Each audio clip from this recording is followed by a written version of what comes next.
Bonjour, je vous présente cet ouvrage. Comment on écrit l'histoire de Paul Veyne.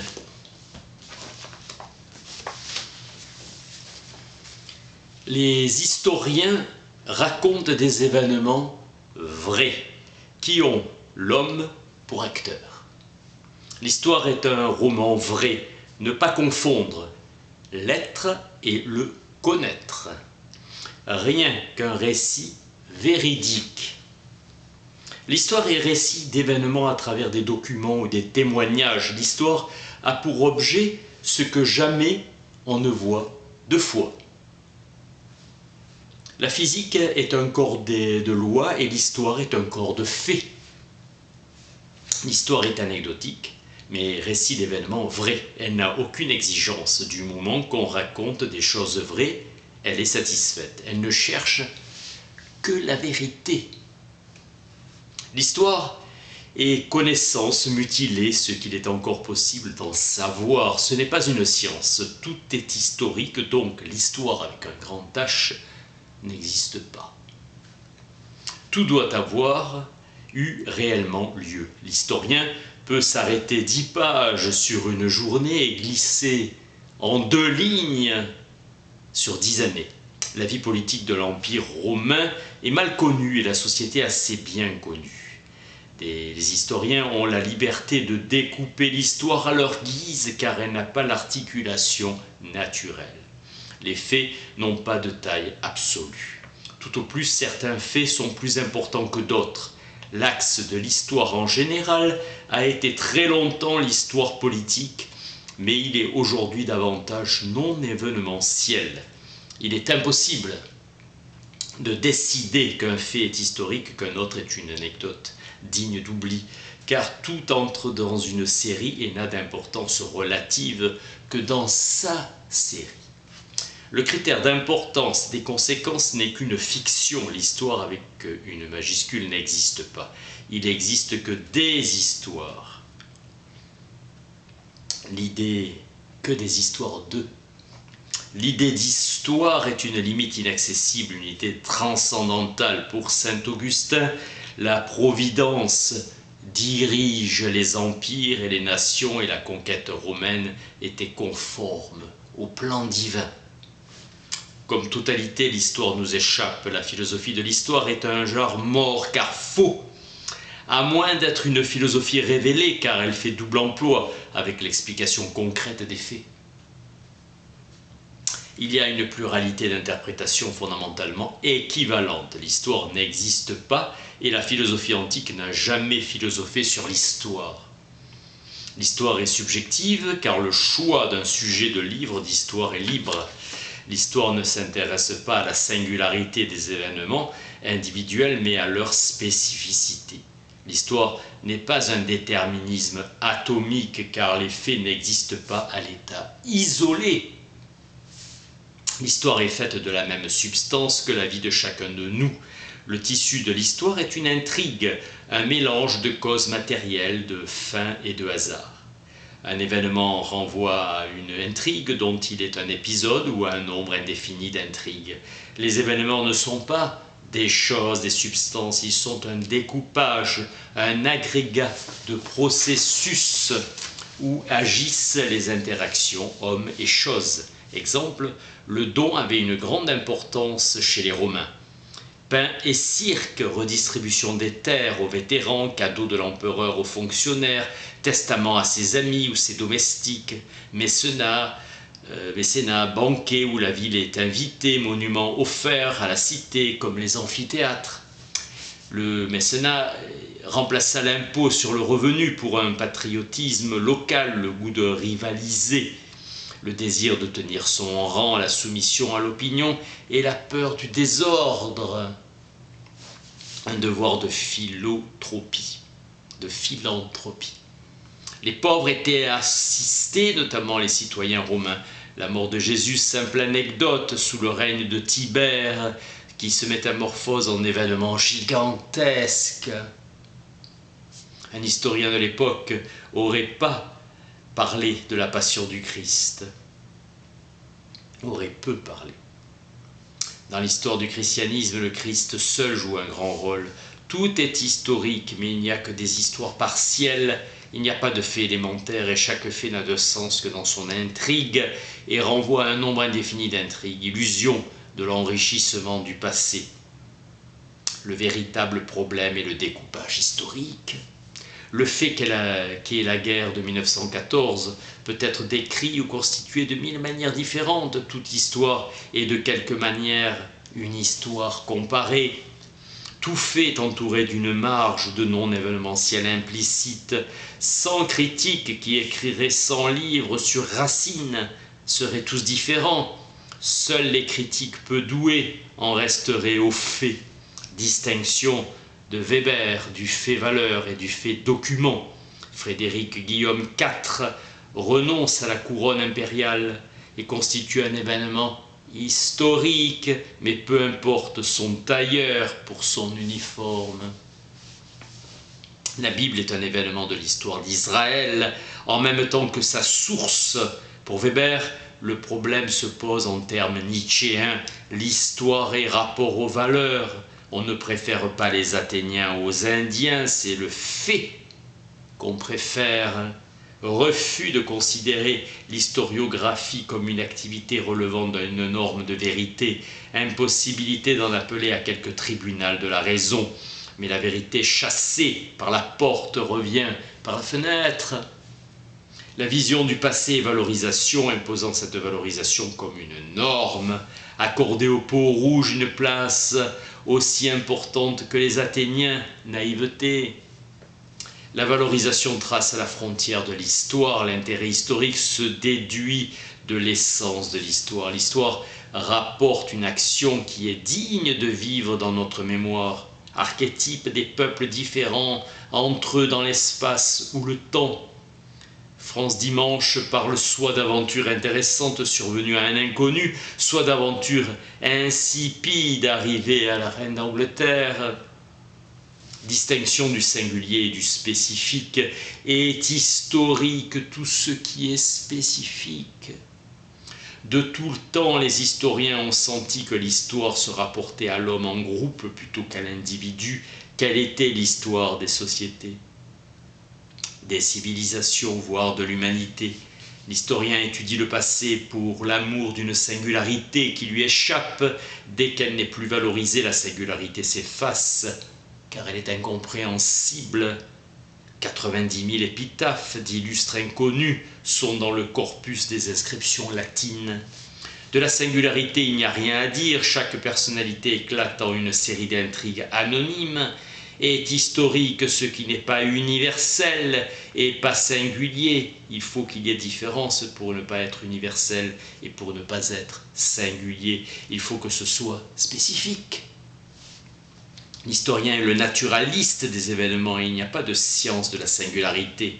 Aristote, tout ce qu'a fait cet être singulier, tout ce qui lui est arrivé, l'histoire est la connaissance du spécifique. L'opposition entre l'histoire de la nature et l'histoire humaine est inessentielle. La connaissance a sa fin à elle-même. Chaque événement est comme une espèce à lui tout seul. Le fondateur de l'histoire naturelle, Aristote, oppose l'étude des astres aux intrigues de la nature. Chacune ayant son intérêt, entrevoir l'être aimé apporte plus de joie que la connaissance des choses considérables. Mais pour la certitude, la science reprend l'avantage. Saint Thomas, la connaissance est la seule activité qui ait ses fins en elle-même. L'éthique de la connaissance est radicalement différente des systèmes religieux ou utilitaristes qui voient dans la connaissance non pas le but lui-même mais un moyen de l'atteindre. Le seul but, la valeur suprême, le souverain bien est la connaissance objective elle-même. Monod. Leçon inaugurale du Collège de France. Chaire de biologie moléculaire, 1967. L'histoire est connaissance désintéressée et non pas souvenirs nationaux, mais aussi que tout événement est digne de l'histoire. Pour Péguy, l'historiographie est mémoire.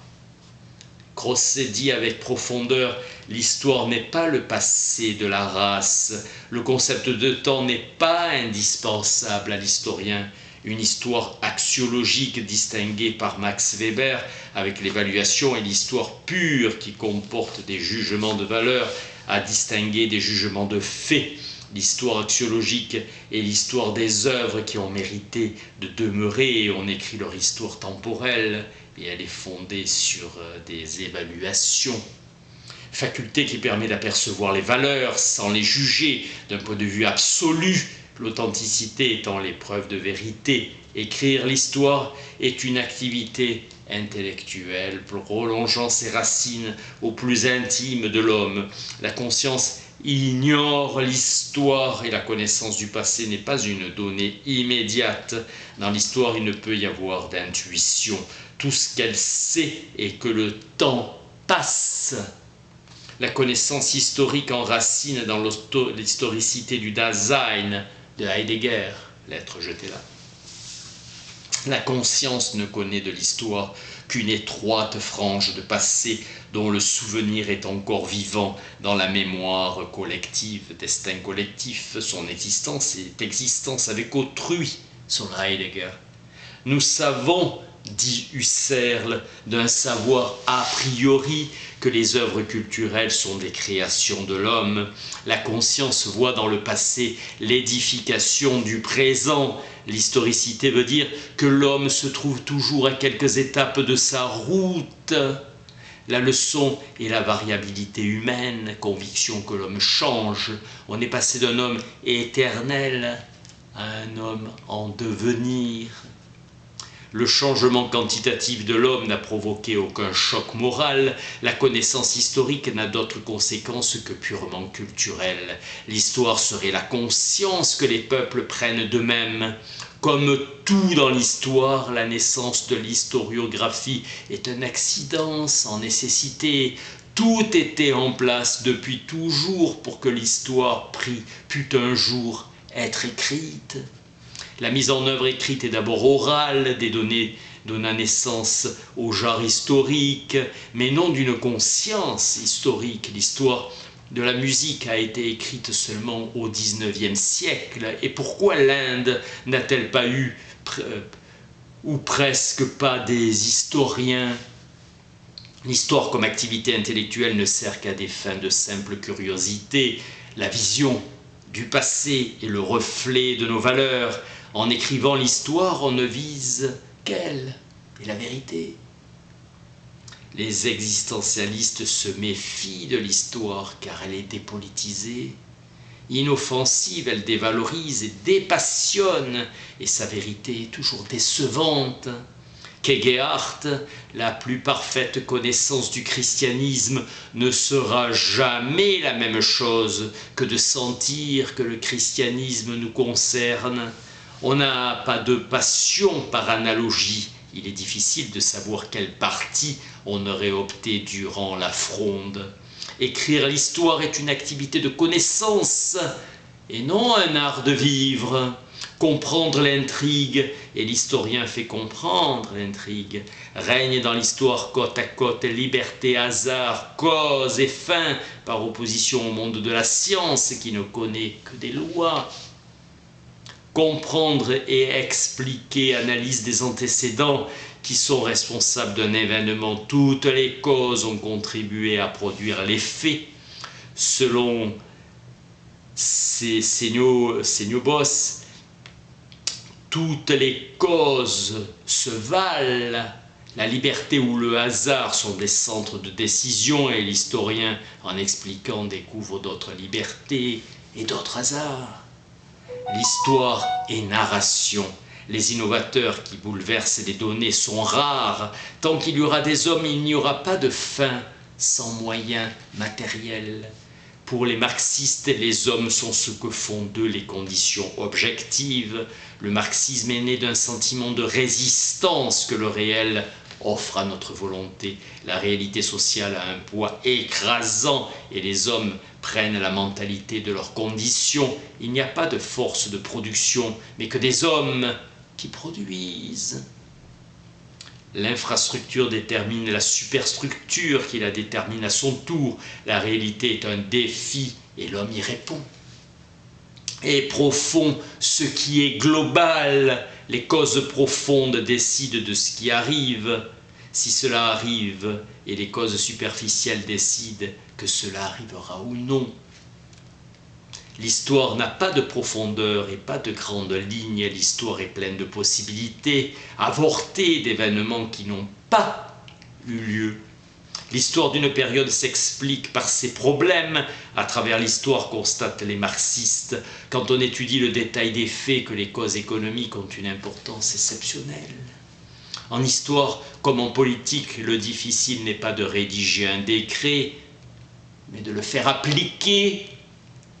L'économiste aura échoué, l'historien trompé, l'histoire est condamnée à essayer de saisir la réalité dans un filet d'abstraction. Une théorie n'est qu'un résumé d'intrigue.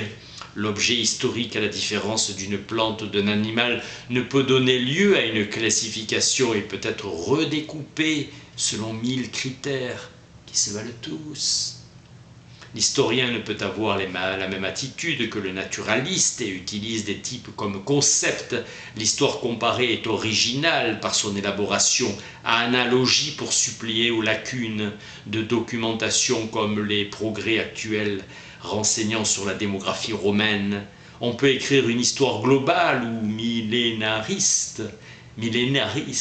à travers l'histoire des millénaires. Très commun. L'idée est de comprendre. Elle est heuristique. Comprendre des intrigues. L'histoire s'exprime au moyen de concepts, des universaux. L'histoire est description de l'individuel à travers des universaux.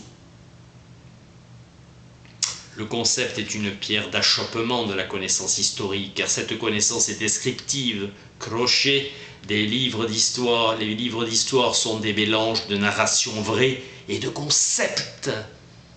Lorsque concepts et catégories sont adéquats aux faits à interpréter, alors cette pureté fait de l'histoire une œuvre d'art. Perfection taoïste, Chuang Tzu. On peut vaincre toute chose sans en blesser aucune. Étudier la synthèse historique, c'est étudier en quoi consiste la causalité historique, car l'histoire n'existe pas. L'histoire est ce mélange de données et d'expériences correspondant aux lacunes de documentation et à la variété des expériences. Tout est matière à intrigue, impossibilité d'une vérité historique. L'histoire n'a pas de méthode car elle ne peut formuler son expérience sous forme de définition de lois et de règles. L'histoire est un art qui suppose l'apprentissage d'une expérience. Les données sont comme les personnages du drame. Surviennent souvent de nouveaux acteurs en cours d'action dont l'arrivée surprend les spectateurs, modifiant sensiblement le cours de l'intrigue. Le dénouement est à la fois inattendu et naturel, s'expliquant par les lois éternelles du cœur humain. L'histoire ne se répète pas et l'avenir n'est pas prévisible. Tout pouvoir se veut total. Le système n'est pas isolé et n'est pas entièrement explicable à partir des données initiales. Les prétendues lois de l'histoire ou de la sociologie n'ont pas la netteté sans bavure d'une formule de physique et ne fonctionnent pas très bien. L'histoire est description, l'explication historique est causale. L'histoire explique comment les choses sont arrivées, elle le fait comprendre. L'histoire décrit ce qui est vrai, la science découvre ce qui est caché et formalisable. L'ambition de Napoléon explique sa politique. Et le sevrage trop précoce, l'explication scientifique de cette ambition. L'histoire ne sera jamais scientifique et croire qu'on peut reconstituer le concret à coup d'abstraction scientifique additionner le nombre de causes découpables et infini, car le nombre des descriptions possibles d'un même événement est indéfini. Ou on explique un événement comme un fait concret, ou bien on n'en explique que certains aspects choisis, mais expliqués scientifiquement. Seule place de la science, les effets non intentionnels. Un des traits les plus frappants de la vie sociale est que rien n'y arrive jamais comme prévu. Nos intentions ne sont pas en prise directe sur les événements. La nourrice qui serrait trop le maillot du bébé Bonaparte ne savait pas qu'elle préparait les désastres de 1813. L'histoire a délibérément pris le parti de voir l'homme avec des yeux humains. L'histoire n'est pas une science, car elle est du côté de la doxa, l'opinion. La mise en série est la méthode qui consiste à recueillir, puis interpréter, pour interpréter un fait, le plus grand nombre possible d'occurrences de ce fait. Le but étant de trouver des occurrences qui tranchent avec l'époque, la norme. Comprendre le passé suppose que l'historien reconstruit dans sa tête la normalité de l'époque, sa quotidienneté, comme Marc Bloch. Le lecteur d'histoire sait que l'histoire est banale comme notre vie quotidienne, sens de la normalité de nos semblables, la compréhension d'autrui. Dilthey, nous expliquons les choses, mais nous comprenons les hommes. Malraux, connaître les hommes et n'être pas surpris par eux après l'événement. Les historiens sont sans cesse en présence de mentalités différentes de la nôtre, et l'introspection n'est pas la bonne méthode. L'explication historique la plus simple, le roi fit la guerre par amour de la gloire, est une phrase creuse. La compréhension permet de reconstituer les fins et les délibérations des hommes. Taine, la première opération en histoire consiste à se mettre à la place des hommes que l'on veut juger et à épouser leurs sentiments. Comprendre ce qu'ils ont voulu faire, apprendre la fin des gens, leurs valeurs afin de déchiffrer leur conduite. L'historien n'a pas à juger. L'histoire consiste à dire ce qui s'est passé platoniquement, bien ou mal. Tout cela n'est qu'une question de style. L'histoire ne s'occupe pas de ce qui aurait dû être, elle est indifférente au jugement de valeur. Le discours est indirect, l'histoire se bornera à constater que les gens de l'époque jugeaient de telle ou telle manière et peut ajouter que nous en jugeons autrement. Le fait qu'un être puisse dépasser son siècle, avoir l'intuition de ce qui se sera plus tard, est anachronique. Pressentir, coup de génie. Un général délibérera à partir des principes stratégiques de son époque, même mauvais et objectivement la cause de la déroute. Weber, l'historien ne prononce jamais en son propre nom de jugement de valeur. Léo Strauss, comme Weber, à propos de l'histoire axiologique, l'historien pur se contente d'apercevoir dans l'objet l'insertion de jugements de valeur possible. Riche offrande pour un fidèle et pureté de son cœur pour un autre, nous croyons volontiers ce qui est conforme à nos intérêts et à nos préjugés. Nous trouvons trop verts les raisins qui échappent à nos prises. Éthique à Nicomaque, l'ivrogne qui veut boire pose en principe qu'il est sain de se rafraîchir. Tout est affaire de subtilité, croisade ou impérialisme masqué, petit noble ruiné à l'humeur aventureuse qui a senti l'enthousiasme de la foi. Un prédicateur prêche la croisade comme une épopée de Dieu. Le croisé sentait le besoin d'échapper à une situation sans issue. La conscience n'est pas la clé de l'action. Nous vivons sans savoir formuler la logique de nos actes. Notre action praxis en sait plus long que nous-mêmes. L'action de l'homme dépasse la conscience qu'il en prend. Lenteur de l'histoire que Trotsky appelait le profond conservatisme de masse. Chacun a intérêt à ce que les autres fassent leur devoir, mais ne consent à faire le sien que s'il est sûr que les autres le feront effectivement. Les rapports de la conscience et de l'action sont la plus grosse difficulté de la synthèse historique. L'histoire est centrée sur nos fins, or celles-ci sont obscures à nous-mêmes. Le premier devoir de l'historien est d'établir la vérité et après de faire comprendre l'intrigue. Au fil du temps, nous avons acquis de ces événements une casuistique beaucoup plus riche, éducation séculaire de la vision. L'histoire a la propriété de nous dépayser, éclaircir le passé. Voilà l'intérêt d'un livre d'histoire, car c'est un art. L'histoire est œuvre d'art par ses efforts vers l'objectivité, sans méthode et sans être scientifique. L'érudit ne raconte ni ne commente le passé, il le montre. L'érudit se borne à mettre les documents en état, de laisser voir au lecteur tout ce qu'il saura apercevoir. Le lecteur savourera le texte par la beauté qu'il sera capable de sentir, comme l'art du dessin, l'histoire et connaissance descriptive. Pour Leibniz, la vertu est la plus noble qualité des choses créées. La perfection de l'univers exige qu'il y ait des êtres contingents, sinon l'univers ne contiendrait pas tous les degrés des êtres. Si les substances spirituelles sont supérieures aux corporelles, ce serait néanmoins une imperfection pour l'univers de ne comporter que les premières.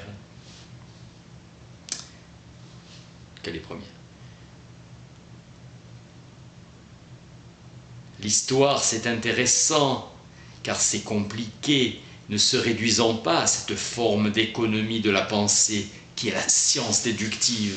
L'homme est spontanéité imprévisible. Renoncer à faire de l'histoire une science, l'homme ne se réduira jamais à une algèbre, mais les penseurs politiques n'ont cessé de s'étonner de la miraculeuse obéissance des ensembles humains.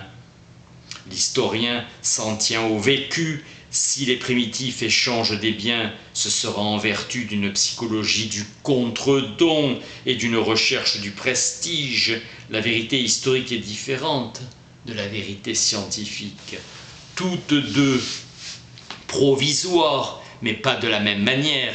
La science est perpétuellement inachevée, car elle ne totalise jamais, et l'histoire est inachevée, car ses totaux sont sujets à révision pour erreur ou omission. Un chrétien dirait « il peut y avoir conflit entre l'histoire et la révélation, mais non entre la science et la foi. La sociologie est sans objet, alors que toute science a un objet. » Marx attribue la prépondérance aux forces de production, Durkheim au milieu social. Le milieu donne l'explication des événements. Sans les rapports de causalité sociale, la sociologie n'aurait rien à dire, tout serait histoire. La sociologie est une sorte de biologie des sociétés.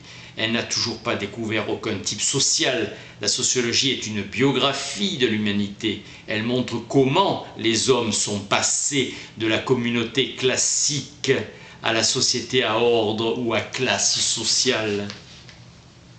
Freyer a écrit plus qu'une sociologie, une histoire de l'organisation sociale depuis 3 millénaires, une étude sur les étudiants de Nanterre, en mai 1968, et de l'histoire contemporaine. La sociologie n'est qu'une description et donc il est logique qu'elle culmine actuellement dans une période de fonctionnalisme.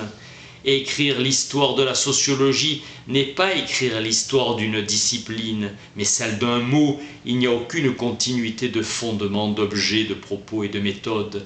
Sa continuité n'existe que par son nom. L'évolution de la sociologie générale n'existe pas, et celle des emplois de son nom. La sociologie n'a jamais rien découvert. Elle n'a rien révélé qui ne pût se trouver dans une description. La sociologie est histoire ou rhétorique. Elle a échoué à faire davantage que l'histoire. Selon Newcomb, l'attitude intérieure d'une personne est influencée par son rôle. Nos semblables sont limités dans leur liberté d'action par leurs semblables, agissent à ce qu'on attend d'eux et pensent comme ils agissent. La hauteur de son ambition dépend de l'idée qu'elle se fait d'elle-même, statut. La sociologie est une histoire qui s'ignore, elle ne peut donc aller plus loin que le probable. Thucydide, dans l'avenir, des événements en vertu du caractère humain qui est le leur, présenteront des similitudes ou des analogies avec des événements du passé. Les leçons générales tirées de l'histoire sont suspectes, inexactes et partielles. La sociologie est due à une conception trop étroite de l'histoire. Des géographes ont un grand principe, ne jamais considérer un phénomène sans le rapprocher des phénomènes apparentés qui sont répartis